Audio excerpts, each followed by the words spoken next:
Bonjour à tous, je vous invite à vous abonner à cette chaîne, à aimer, à partager, à commenter ces vidéos, c'est très important. C'est une manière de nous soutenir. Merci à vous tous. Bonjour Sophie Mageran. Bonjour Corentin. Alors aujourd'hui, vous nous emmenez en Grèce, la Grèce des mythes et des dieux, accompagnée par Virginie Foutel, qu'on connaît maintenant, du 10 octobre au 16 octobre 2023. Alors pourquoi la Grèce ? Et vous dites que la Grèce, c'est un immanquable. Il faut partir en Grèce. Mais oui, c'est le berceau de notre civilisation. Vous avez raison de souligner qu'il faut partir en Grèce, sur les pas, la trace, les origines finalement de toute notre civilisation occidentale, européenne, judéo-chrétienne. Oui, c'est ça. C'est là où l'homme trouve sa place dans le cosmos, qui en grec, le cosmos, c'est... Eh ben, en grec, le cosmos, c'est là toute la puissance finalement de la langue grecque. Ça signifie plusieurs choses. Ça signifie ordre, beauté et universalité. Et ça, c'est quand même extraordinaire parce que tout ce qui est ordonné finalement est beau et universel. Tout ce qui est beau est ordonné et universel. Tout ce qui est universel est ordonné et beau. Donc, vous voyez, c'est la puissance de la langue grecque, de la langue grecque ancienne, parce que je crois que la langue grecque moderne a beaucoup perdu, bien sûr, mais de cette concision et de de cette finesse finalement de la pensée. Et ça sera avec donc Virginie Foutel, qui est une conférencière qu'on commence à connaître un petit peu grâce à vos chroniques. C'est Virginie Foutel qui est une conférencière de haut vol, qui accompagne plusieurs de nos voyages chaque année pour Odeia. Et Virginie accompagnera ce voyage en Grèce, qui a pour titre donc la Grèce des mythes et des dieux, du 10 octobre au 16 octobre 2023. Il est encore temps de s'inscrire sans tarder. De grâce, ayez pitié de nous. Je crois qu'on l'a déjà dit, mais avec le Covid particulièrement, les clients, les voyageurs ont pris l'habitude de s'inscrire en dernière minute. Vous ne vous rendez pas compte à quel point ça nous complique la tâche, la vie. C'est pas facile. Et puis surtout que c'est vite complet, donc évidemment on invite... en plus c'est vite complet, donc voilà. Enfin bref, plus tôt on arrive, mieux c'est pour tout le monde. Voilà, c'est en octobre, mais il est jamais trop tôt. Et donc, quel est le programme de ce voyage en Grèce ? Alors c'est un très beau voyage où bien sûr on atterrit à Athènes, où on commence par la découverte d'Athènes, la cité des arts, des lettres et des dieux aussi. Athènes qui a pour origine, figurez-vous, quand même une dispute entre Athéna, l'une des filles de Zeus, qui était sortie toute cuirassée de la tête de Zeus, souvenez-vous, et Poséidon. Je peux peut-être vous raconter ce mythe qui est extraordinaire, parce que les anciens cherchaient à comprendre, et à répondre aux questions finalement qui angoissent l'homme depuis toujours, peut-être moins de nos jours, parce qu'on se pose plus de questions, je crois, dans le monde qui est le nôtre, ou en tout cas de moins en moins, mais toujours est-il que pour répondre à ces questions, qui suis-je, d'où viens-je, où vais-je,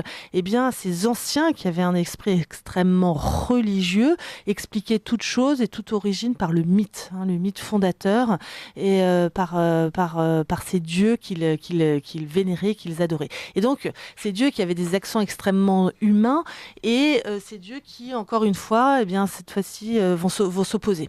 Ils se disputent. Bon, bref, c'est assez habituel finalement. Et donc, une dispute éclate entre Athéna et Poséidon, le dieu de la mer. Alors, Zeus va trancher en disant maintenant ça suffit. Nous allons organiser un concours, et celui qui fera le plus beau présent aux habitants de l'Attique, parce que les deux là se disputaient, si vous voulez, la domination de cette région grecque de l'Attique. Celui qui fera donc le plus beau présent, eh bien, sera déclaré vainqueur et remportera la victoire, et puis ça sera terminé. Alors, Poséidon lui fit jaillir des flots le cheval, qui devint par la suite la plus belle conquête de l'homme. Il est souvent représenté dans l'iconographie, d'ailleurs, notre Poséidon avec sortant des flots sur un char marin tiré par des chevaux. Et puis, d'autre part, Athéna, elle, qui est coiffée de son casque qu'on connaît bien, eh bien, Athéna, avec sa lance, va faire jaillir du sol l'olivier. L'olivier qui sera cet arbre sacré, pratiquement, et qui lui permettra de remporter la victoire sur son concurrent Poséidon. Et Athéna, eh bien, laissera son nom à la ville la plus importante de l'Attique, c'est-à-dire Athènes. Voilà. Et donc, vous voyez, les anciens expliquent toutes choses et c'est ça qui est formidable. Et voilà, bien sûr, on évoquera, enfin, Virginie Foutel évoquera tout cela. Et donc, on arrive à Athènes, on visite Athènes et puis ensuite, on fait tout un tour dans le Péloponnèse à la découverte des sites antiques et très anciens de la Grèce du 2e millénaire avant Jésus-Christ, c'est-à-dire la Grèce mycénienne. Vous visiterez, pour ceux qui participeront, le site extraordinaire de Mycène, qui était la capitale d'Agamemnon, le fameux Agamemnon, ce roi de Mycène, chef des Achéens, qui, vous vous souvenez, était ce chef de guerre qui va emmener toute une flotte, toute une armada, venger l'enlèvement de la belle Hélène de l'autre côté de la mer Égée en assiégeant Troie. Et donc, évocation, bien sûr, de tous les récits homériques, de l'Iliade, de l'Odyssée. L'autre jour, nous parlions de Jacques Trémollet de Villers qui qui accompagnera un voyage à Naples et en compagnie. On parlera là aussi de ces récits d'Homère. Et voyez, à chaque fois, finalement, on revient à ces récits qui sont les premiers poèmes finalement de l'homme, de l'humanité. L'Iliade, ce n'est pas seulement l'évocation d'une guerre et d'une vengeance entre deux pays, finalement, entre ce monde grec achéen et Troie. Homère raconte, décrit parfaitement, et c'est notre ami Jacques Trémollet de Villers qui parle de cela magnifiquement bien. C'est le poème de l'âme. L'Iliade, c'est le poème de l'âme, c'est le poème de l'homme, c'est la colère d'Achille, et c'est tous les sentiments humains qui sont extrêmement bien décrits dans ce poème. C'est magnifique, c'est magnifique. Bref, ensuite on continuera bien sûr vers Épidore, Corinthe aussi. Visite de Corinthe qui est célèbre pour non pas seulement pour ses raisins, mais aussi son isthme. Et puis célèbre aussi par le passage d'un certain Saint Paul. Saint Paul qui a vécu à Corinthe et qui ensuite a écrit de nombreuses épîtres aux Corinthiens. Voilà. Alors, continuation vers Sparte, la ville de Sparte, évocation de cette cité de Lacédémone et des guerres du Péloponnèse qui ont opposé Sparte, souvenez-vous, à Athènes et qui ont été finalement la ruine.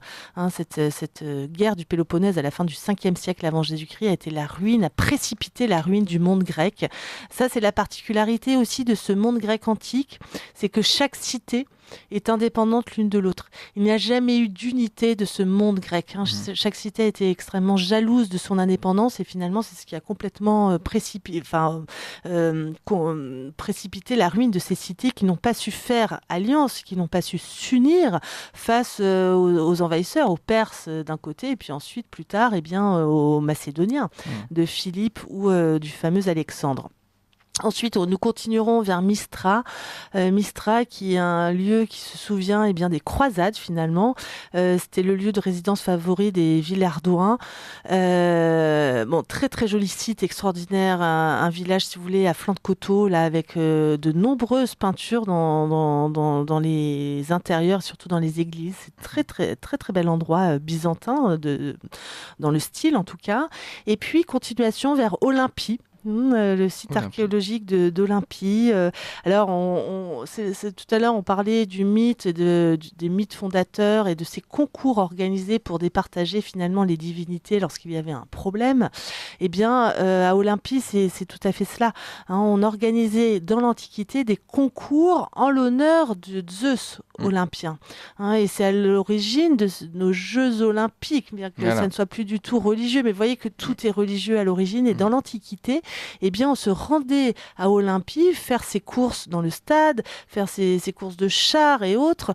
Ce n'était pas profane, c'était dans un esprit religieux. On a du mal à se figurer quand même la chose. Et ça, c'était quel siècle à peu près ? On est au 1er millénaire avant Jésus-Christ. L'âge d'or de toute cette région, c'est vraiment le 5e siècle avant Jésus-Christ, où on reconstruit des temples de marbre, des temples avec ce style dorique bien particulier, des colonnes cannelées, des chapiteaux doriques, donc très très très simples.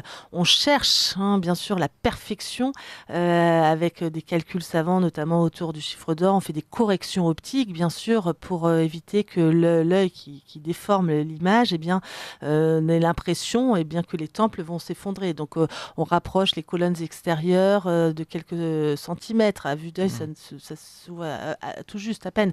On rentre la colonne d'angle, on la fait pencher légèrement vers l'intérieur, justement toujours pour ces corrections et pour chercher la perfection. Ça, c'est le propre de ce monde grec antique, classique, c'est qu'on recherche la perfection. Dans la statuaire aussi, on cherche, c'est la statuaire en rond de bosse, on peut tourner autour, on cherche la perfection des équilibres, la perfection de la beauté. C'est très différent, par exemple, de l'appréhension que les Romains auront de la statuaire, où la statue est posée dans une niche. L'arrière, comme on la voit pas, on ne l'achève jamais, et on n'idéalise pas la beauté. Les Romains sont des gens concrets, qui d'ailleurs représentent les défauts des visages, par exemple. On reconnaît un Jules César avec sa calvitie ou autre. Les Grecs, absolument pas. Les Grecs recherchent la beauté idéalisée. C'est magnifique. C'est deux philosophies, oui. Complètement différentes, et néanmoins les Romains, lorsqu'ils conquerront justement ce monde grec en 146 avant Jésus-Christ, ils prendront Corinthe justement, Rome reconnaîtra la supériorité intellectuelle d'Athènes, du monde grec.